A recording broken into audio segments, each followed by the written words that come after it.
suspected pro-Mugabe activists in Harare. They were putting up campaign posters for their candidate, Tsvangirai, at the time. Let's get a bit more detail on the situation in Zimbabwe in general right now. I'm joined by eNCA Africa editor Chris Maroleng. Chris, always good to have you with us. These reports of violence and intimidation ahead of the elections don't augur well, do they?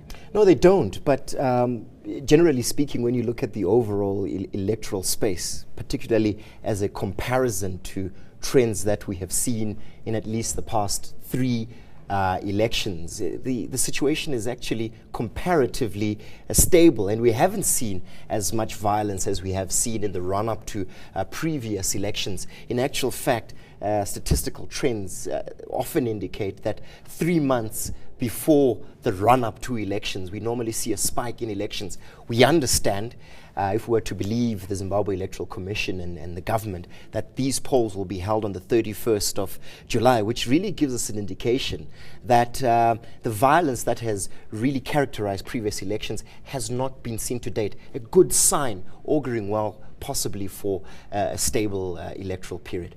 Morgan Tsvangirai still doesn't sound convinced about this whole thing. I mean, he's come out saying he still thinks these polls are not going to be free and fair. Yeah. Would there be any point in his contesting this election if that's the case?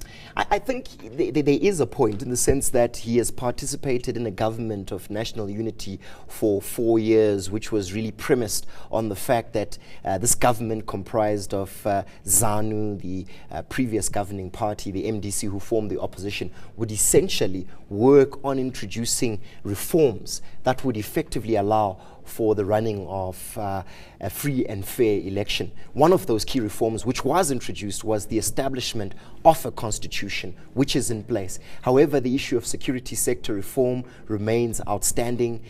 Media freedoms have not been guaranteed and ensured in Zimbabwe. The voters' roll for all reports remains in somewhat of a shambles, with a number of ghost voters still appearing on this roll. So that doesn't augur well for the running of what you could say is a free and fair election. But on the whole, when you look at the general environment, it does appear that Morgan Tsvangirai, though he may appear as confused, is justified in trying to contest these elections.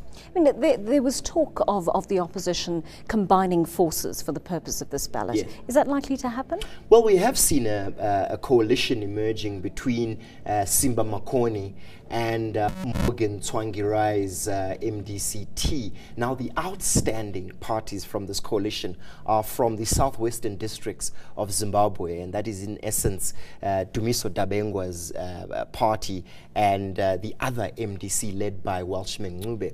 I think if these parties were able to form a broad-based coalition and contest this election as a unified front, I'd almost be certain to call this election in favor of the coalition.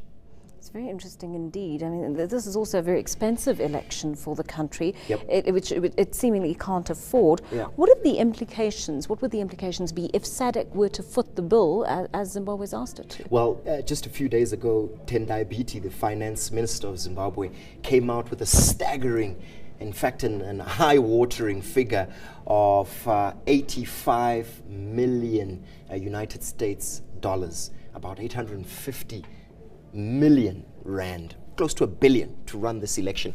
Exactly where he got that figure from is not quite clear, but what is interesting is that whatever it takes, it will cost a hell of a lot to ensure that just the logistical aspects of this election are in place, which essentially means that Zimbabwe can't afford it, so it must look to the region. And in the region, who is it most likely to look to?